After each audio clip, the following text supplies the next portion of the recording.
My sister couldn't handle me buying my dream house, so she spray-painted my walls with insults. I got her on security camera, posted the video online, and refused to take it down, despite family pressure. I've been holding on to this story for a while, and honestly, it still gets under my skin every time I think about it. Family drama and all that nonsense. It's been my reality for as long as I can remember. I've got a younger sister, Jenna, who's 26. Now I'm 30. We don't get along, and honestly, I don't think we ever will. She's been the center of attention since day one, and I've always been the guy left standing on the sidelines. When we were kids, I didn't think anything was off at first. My parents used to be super supportive of me. I still remember my mom cheering like crazy at my soccer games and my dad bragging about my school projects to the neighbors. But everything changed when Jenna was born.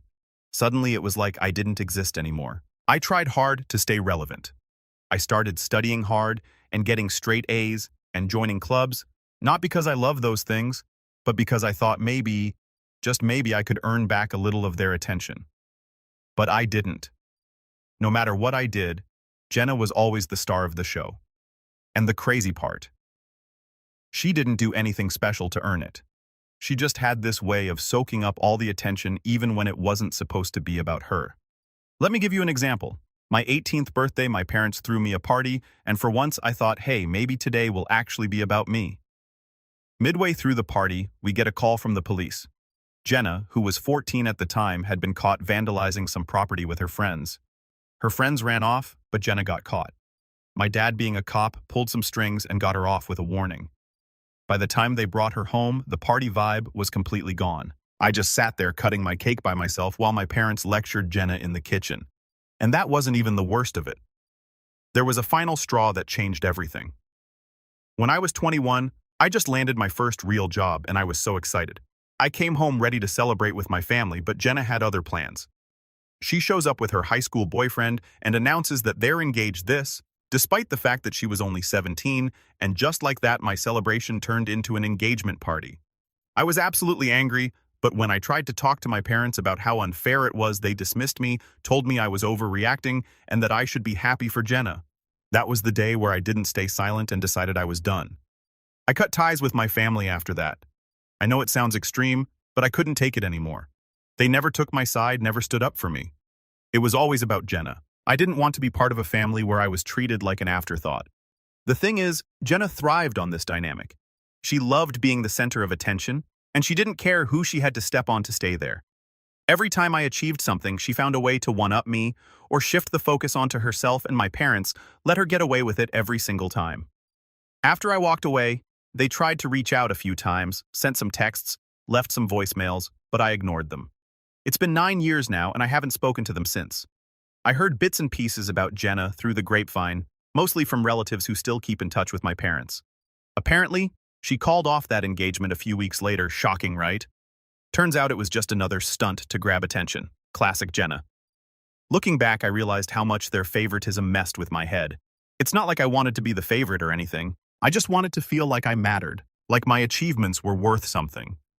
But no matter what I did, Jenna always managed to overshadow me and my parents. They encouraged it, whether they realized it or not.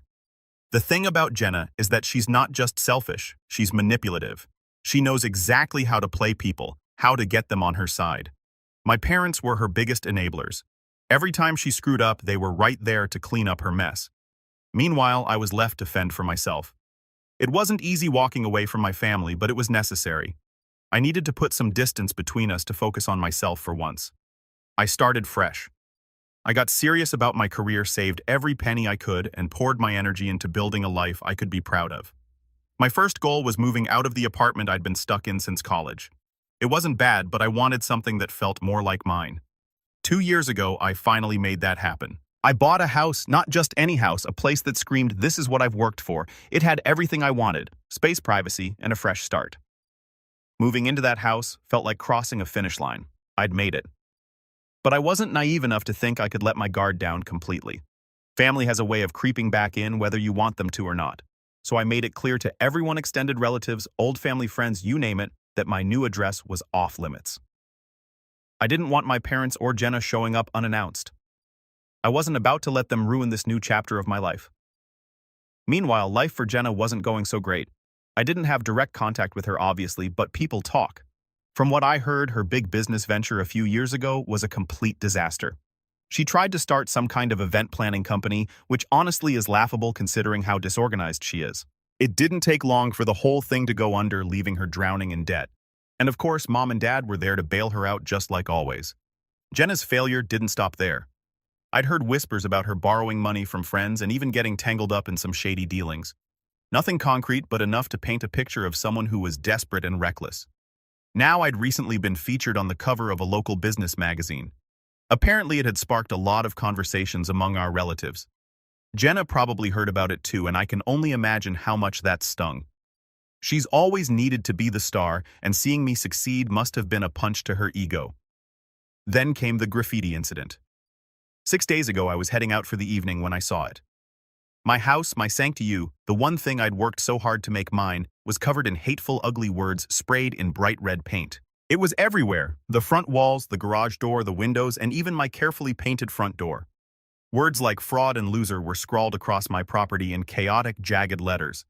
It wasn't just vandalism, it was a personal attack, a direct hit on everything I'd built for myself.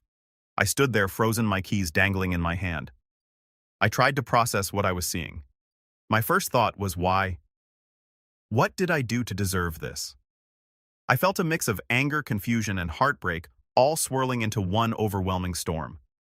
As I walked closer, I noticed smaller details. The paint was still wet, dripping down the walls in uneven streaks. Whoever did this had just been here. My mind raced. Was it random, a neighbor with a grudge? But then I saw something that made my blood run cold. A faint trail of muddy footprints leading away from the scene toward the sidewalk. They were small, like a woman's shoes. Suddenly, the pieces clicked together. I stormed inside and went straight to the security cameras. I'd installed them for peace of mind, never really thinking I'd need them for something like this.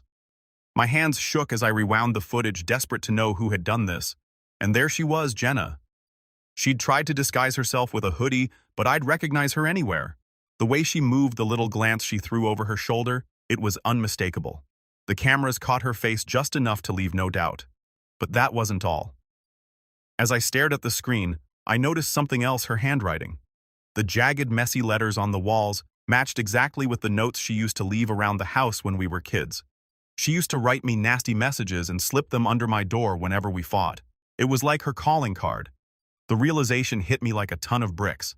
Jenna didn't just want to hurt me, she wanted to make sure I knew it was her. At first, I didn't know what to do. My gut reaction was to call the cops. Vandalism is a crime and she needed to face the consequences. But then I remembered who I was dealing with. Dad might be retired now, but he still had plenty of friends in the police department. Jenna had been using those connections to dodge accountability for years.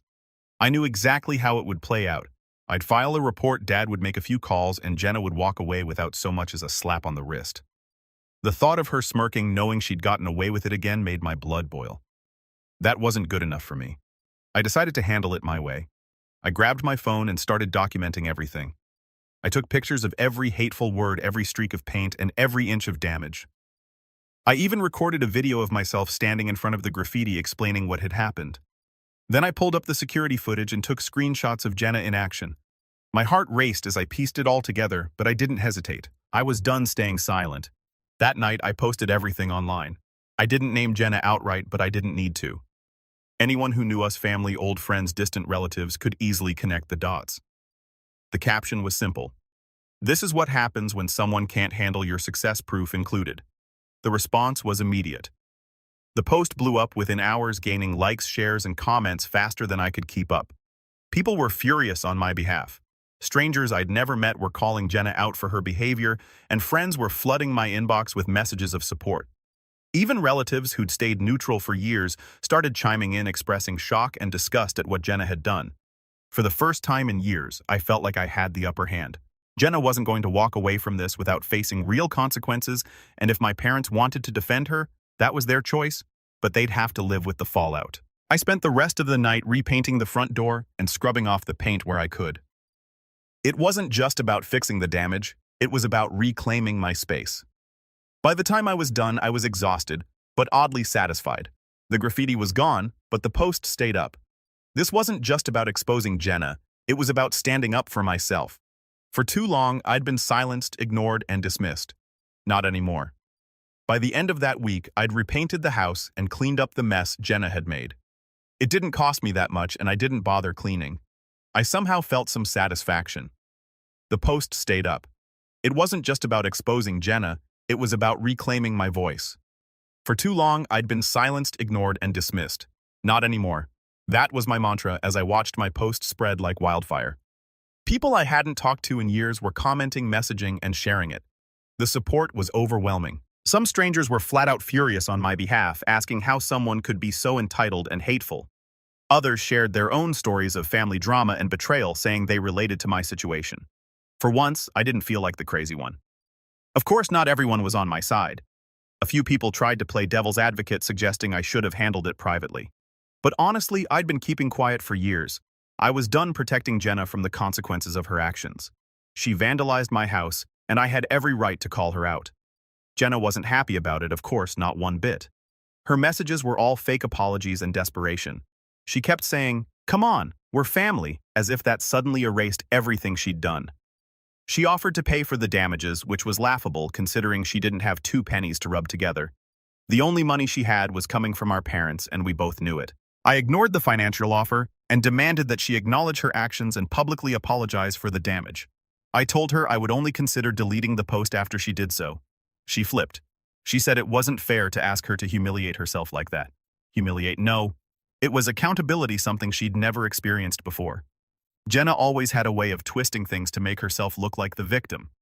She said the post was ruining her life, but the truth was, she'd been ruining her own life long before I hit upload.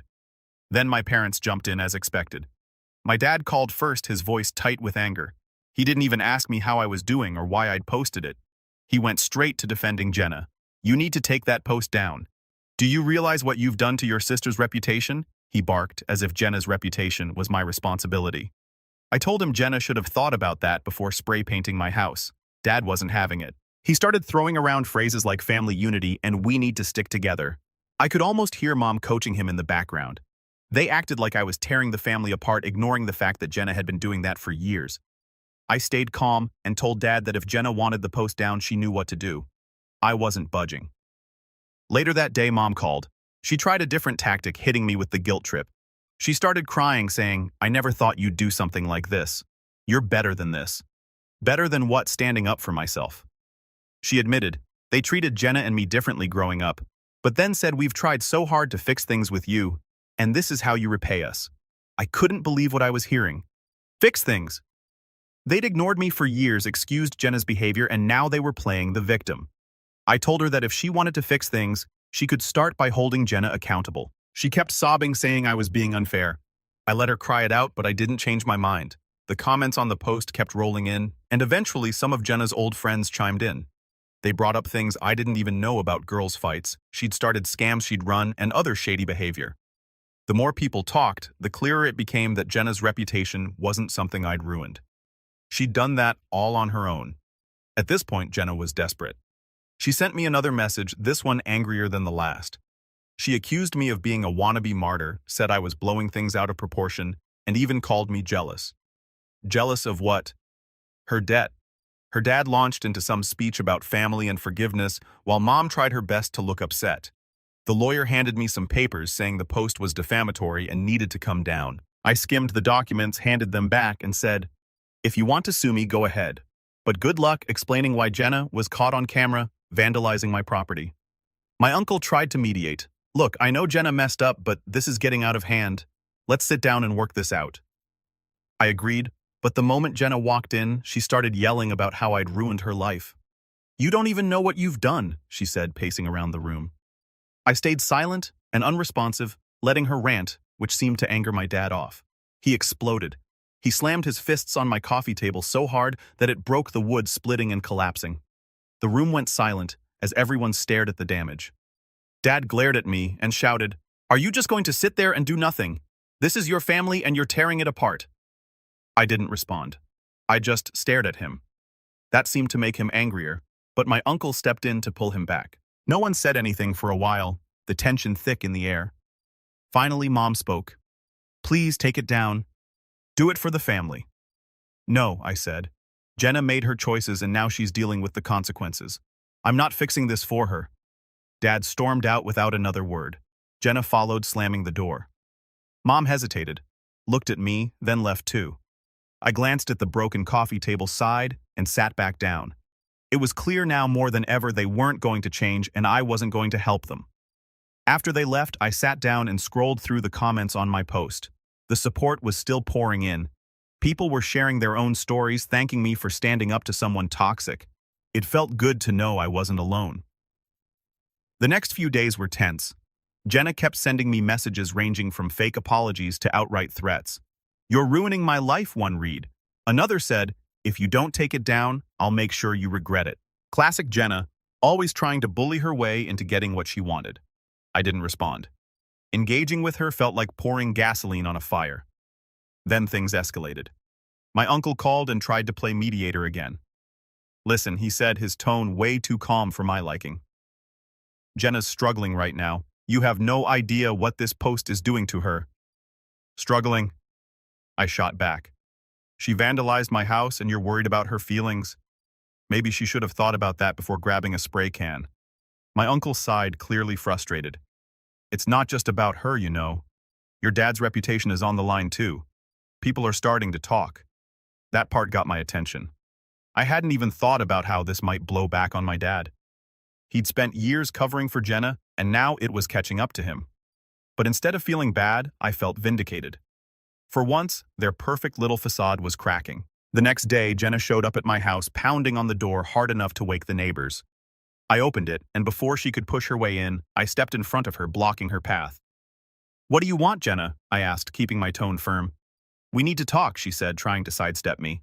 "You're not coming in. Say whatever you have to say right here," I replied, standing my ground. She looked annoyed but didn't argue. "Fine. That post, you need to take it down now." I crossed my arms. "Not happening." Her frustration was written all over her. She glanced behind me as if weighing her chances of barging past. "You've ruined everything, my life, my reputation. Do you even care? Did you care about my house when you vandalized it? Did you care about my life or reputation then?" I asked, holding her gaze. She threw her hands in the air. "This isn't fair. You don't know what I've been through." I took a step forward, closing the gap. "You're right, I don't, but that's not my problem. Jenna, you made your choices and now you're dealing with the consequences." Her eyes darted to the side, looking for something to latch onto. I saw her glance at a flower pot on my porch, her hand twitching like she might grab it. Before she could, I stepped in front of it. "Don't even think about it." She let out a sharp breath, then took a step back, clearly frustrated. "You think you're so much better than me, don't you? Sitting here in your perfect little house acting like your life is so great? I don't think I'm better than anyone, Jenna, but I'm not the one who showed up at your house and started causing problems. You don't get to make a mess and then blame me for the cleanup." Her mouth opened, then closed like she wanted to argue but couldn't find the words. Finally, she turned toward the driveway. "You'll regret this," she said over her shoulder before slamming the gate shut behind her. I stood there for a moment watching her storm off. I wasn't angry, not anymore. I just felt tired. Jenna had spent years trying to pull me into her chaos, but this time I wasn't letting her. If she wanted to fix her life, that was on her. My job was to protect mine. Later that night, I got a call from my uncle. He sounded panicked. "Jenna's talking about legal action," he said. "She thinks if she sues you, you cave." "Let her try," I said. "She's got no case." That's what I told her. "But she's not listening," my uncle replied. "She's out of control and your parents aren't helping. They're still trying to protect her." I sighed, feeling the weight of it all. That's their problem, not mine. I'm done cleaning up their messes. The showdown wasn't just between Jenna and me. It was me versus my entire family dynamic. I'd been the scapegoat for years, the one who was supposed to quietly accept being ignored and mistreated, but now I had a voice, and I wasn't about to give it up. The next few days were quiet, almost too quiet. Jenna stopped messaging me, and my parents didn't show up again. I figure they are regrouping, trying to come up with a new plan, but I don't care. If they surprise me with anything new, I'll post an update.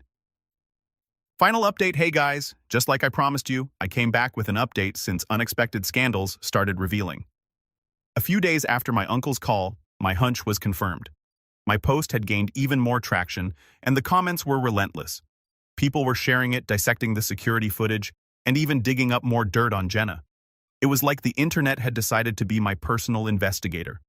Some of the stories coming to light were shocking even to me. Apparently, Jenna had been involved in more than just vandalism. People were coming forward with tales of unpaid debts, shady business deals, and even accusations of drug dealing. Someone shared a screenshot of a group chat where Jenna had been bragging about getting away with because of Dad's connections. That screenshot went viral, and suddenly the story wasn't just about me, it was about a corrupt system that protected people like Jenna. The fallout hit my parents hard. Dad's reputation, which he'd built over decades as a respected officer, was crumbling. His name was being dragged into every comment thread with people accusing him of covering up Jenna's messes for years, and honestly, they weren't wrong. Dad had enabled Jenna his entire life, bending the rules to shield her from consequences. Now it was all catching up to him. Mom wasn't handling it well either. She'd always been the emotional one, but this was different. I heard through a relative that she'd started seeing a therapist, which frankly was long overdue. Jenna predictably was in full meltdown mode. The last I heard, she was staying with a friend trying to lay low. She deleted all her social media accounts, probably to avoid the barrage of messages calling her out, but it was too late. The damage was done, and everyone knew what kind of person she really was. Then the legal consequences started piling up. Someone had anonymously reported Jenna's vandalism to the police, and since the footage was already public, there wasn't much Dad could do to intervene. Jenna was arrested and charged not just for vandalizing my house, but for several other incidents that had come to light through the post. The cherry on the top. The accusations of drug dealing were serious enough to warrant an investigation. Jenna's reckless behavior was finally catching up to her, and there was no escaping at this time. For me, the fallout was oddly validating. I'd spent years being told I was overreacting, that I was too sensitive, that I needed to let things go, but now the truth was out there, and people were finally seeing what I'd been dealing with. Relatives who'd stayed neutral or sided with my parents started reaching out to apologize. Even strangers on the internet were rooting for me, sending messages of support and encouragement. But a few days later, I got a call from Aunt Linda. Her tone was sharp, almost accusatory. "Your post is causing drama," she said, like I hadn't noticed. "Your parents are beside themselves and Jenna's devastated. Maybe you should think about taking it down for the sake of family peace." I let her words hang in the air for a second before replying. "Have you even seen the footage, Aunt Linda?" I asked, keeping my voice calm. There was a pause. "I don't need to," she said defensively. "This is a private matter. Airing dirty laundry online only makes things worse for everyone." I couldn't believe what I was hearing. Even with all the evidence, some people still wanted to protect Jenna. It wasn't about right or wrong to them, it was about keeping the family's image intact. Well, maybe if Jenna thought about that before vandalizing my house, we wouldn't be having this conversation, I shot back. Linda sighed, clearly frustrated. "You're not helping, you know. Your parents are under so much stress and this isn't going to fix anything. And coddling Jenna will," I asked, my patience wearing thin. "I'm not taking the post down, Linda. If you're more worried about appearances than what Jenna actually did, that's on you, but don't expect me to play along." She muttered something under her breath and hung up, leaving me shaking my head. It was wild to me that even after seeing the proof, some people still thought I was the problem. Despite how others see it, the real problem is that my parents still couldn't see the bigger picture. They kept blaming me for everything, insisting that if I'd just taken the post down, none of this would have happened. It was maddening. Jenna had made her own bed, and yet somehow I was the villain for refusing to clean up her mess. And since they chose their side, they had to deal with the consequences. The other night, I got a text from my uncle. "Your dad lost his job today," it read. I stared at the screen, unsure how to feel. Dad's involvement in covering up Jenna's antics had finally caught up to him, and the department had no choice but to let him go. Part of me felt sorry for him. He'd worked hard for that career, but another part knew this was the only way he'd ever learn. He'd spent years enabling Jenna, and now he was paying the price. Mom tried calling me that same night, but I didn't pick up. I wasn't ready to deal with her tears or her guilt trips. Instead, I sat on my couch, scrolling through the latest comments on the post. People were still sharing their own stories of dealing with toxic family members, and it was comforting to know I wasn't alone. For so long, I'd felt like the odd one out, like I was the problem, but now I realized I wasn't. I was just the only one brave enough to stand up to Jenna and my parents. The next day, I got another message, this time from one of Jenna's old friends. They thanked me for exposing Jenna, saying they'd been taken advantage of by her for years. "It's about time someone called her out," the message read. That hit me hard. Jenna hadn't just hurt me, she'd hurt so many people, and my post had given them the courage to speak up. Eventually, Jenna's case went to court. She pleaded not guilty, of course, but the evidence was overwhelming.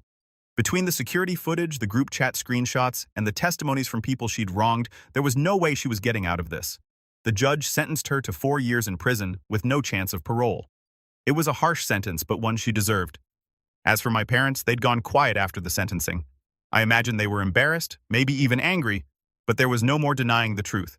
Their golden child had turned into a disaster of their own making. Dad's career was over, Mom's emotional state was fragile at best, and their once perfect family image was shattered.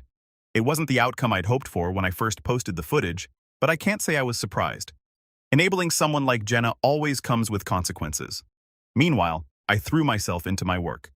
My business was thriving, and I wasn't about to let family drama derail that. But as much as I wanted to leave everything in the past, there were reminders I couldn't ignore. Relatives who'd stayed quiet during the height of the drama started reaching out, offering support, and sharing their own grievances about Jenna and my parents.